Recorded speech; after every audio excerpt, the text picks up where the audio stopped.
October 2024 left ಸೈಡ್ದು tibia fracture ಆಗಿತ್ತು ಅವರಿಗೆ. ನೀ ರಿಪ್ಲೇಸ್ಮೆಂಟ್ ಮಾಡದೆ ಅಥವಾ ಸ್ಟ್ರೆಸ್ನ ತೆಗೆದೆ knee replacement on the same side. October 2024 ನನಗೆ ಒಂದು ಪೇಷಂಟ್ ಜಯಲಕ್ಷ್ಮಿ ಅಂತ ಹೇಳ್ಬಿಟ್ಟು 29 ವರ್ಷದವರು ನನ್ನ OPD ಅಟ್ ಮಾತೃ ಹಾಸ್ಪಿಟ್ಲಿಗೆ ಬಂದರು. ಅವರು ಲಾಸ್ಟ್ 6 ಮಂತ್ಸಿಂದ ನಡಿಲಿಕ್ಕೆ ಆಗಿಲ್ಲ. ಯಾಕೆ ಅಂತ ಹೇಳಿದ್ರೆ ಲೆಫ್ಟ್ ಸೈಡ್ದು ಟಿಬಿಯಾ ಫ್ರ್ಯಾಕ್ಚರ್ ಆಗಿತ್ತು ಅವರಿಗೆ. ಅವರು ತುಂಬ ಹಾಸ್ಪಿಟ್ಲ್ಗಳನ್ನ ಹೋಗಿ ತುಂಬ ಜನ ಡಾಕ್ಟರ್ಸ್ನೆಲ್ಲ ಮೀಟ್ ಮಾಡಿದ್ದಾರೆ.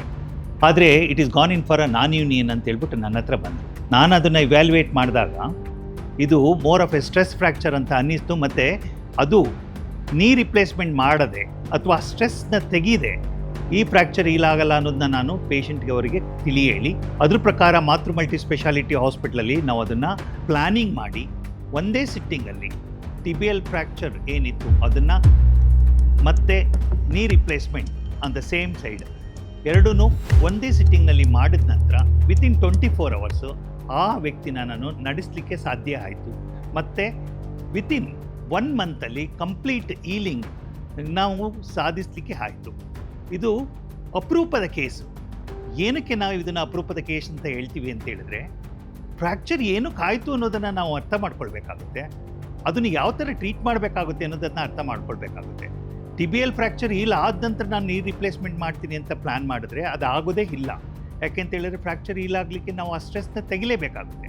ಹಾಗಾಗಿ ನಾವು ಡಿಸೈಡ್ ಮಾಡಿ ಅವರಿಗೆ ಸ್ಪೆಷಲ್ ಪ್ರಾಸೆಸಿಸ್, ಲಾಂಗ್ ಸ್ಟೆಮ್ ಪ್ರಾಸೆಸಿಸ್ನ ಆರ್ಡ್ರ್ ಮಾಡಿ ಟಿಬಿಯಲ್ ಫ್ರ್ಯಾಕ್ಚರ್ ಮತ್ತು ನೀ ರಿಪ್ಲೇಸ್ಮೆಂಟ್ ಎರಡನ್ನು ಒಂದೇ ಸಿಟ್ಟಿಂಗಲ್ಲಿ ಮಾಡಿದ್ರಿಂದ ನಾವು ಅವರಿಗೆ ಇಮಿಡಿಯೇಟಾಗಿ ಅಂದರೆ within 24 hours full weight bearing ನಡೆಸಲಿಕ್ಕೆ ಅನುಕೂಲ ಮಾಡಿಕೊಟ್ಟು ಅವರು ತುಂಬ ಸಂತೋಷಪಟ್ಟರು. ಯಾಕೆ ಅಂತ ಹೇಳಿದ್ರೆ 6 ತಿಂಗಳಿಂದ ಆ ವ್ಯಕ್ತಿ ಆ ಫ್ರ್ಯಾಕ್ಚರ್ ಹಿಂದೆ ಬಿದ್ದು ಅದು ಈಗಲಾಗ್ತಾ ಇಲ್ಲ ಅಂತ ಹೇಳ್ಬಿಟ್ಟು ಮಾನಸಿಕವಾಗಿ ತುಂಬ ನೊಂದೋಗಿದ್ರು. ಹಾಗಾಗಿ ಈ ಕೇಸ್ನ ನಾನು ಏನಕ್ಕೆ ಹೇಳ್ತೀನಿ ಅಂತ ಹೇಳಿದ್ರೆ, ಮಾತೃ ಮಲ್ಟಿ ಸ್ಪೆಷಾಲಿಟಿ ಹಾಸ್ಪಿಟ್ಲಲ್ಲಿ ನಾವು ಪ್ರಾಪರ್ ಪ್ಲ್ಯಾನಿಂಗ್ನ ಮಾಡ್ತೀವಿ ಸರ್ಜರಿಗೆ ಮೊದಲು. What is to be done and what are the results. So ಅದ್ರ ಮೇಲ್ಗಡೆ ಯೋಚನೆ ಮಾಡಿ ನಾವು ಪೇಷಂಟ್ಸ್ಗೆ ಸರ್ಜರಿ ಬೇಕಾ ಬೇಡವಾ, ಬೇಕಾದರೆ ಯಾವ್ದು ಸರ್ಜರಿ ಮಾಡಬೇಕು, ಅದರಿಂದ ಏನು ಅನುಕೂಲ ಆಗುತ್ತೆ ಅನ್ನೋದನ್ನು ಅವರಿಗೆ ತಿಳಿ ಹೇಳಿ ಅದ್ರ ಪ್ರಕಾರ ಮಾಡೋದ್ರಿಂದ ನಮಗೆ ರಿಸಲ್ಟ್ಸ್ ಯಾವಾಗಲೂ ಚೆನ್ನಾಗಿರುತ್ತೆ.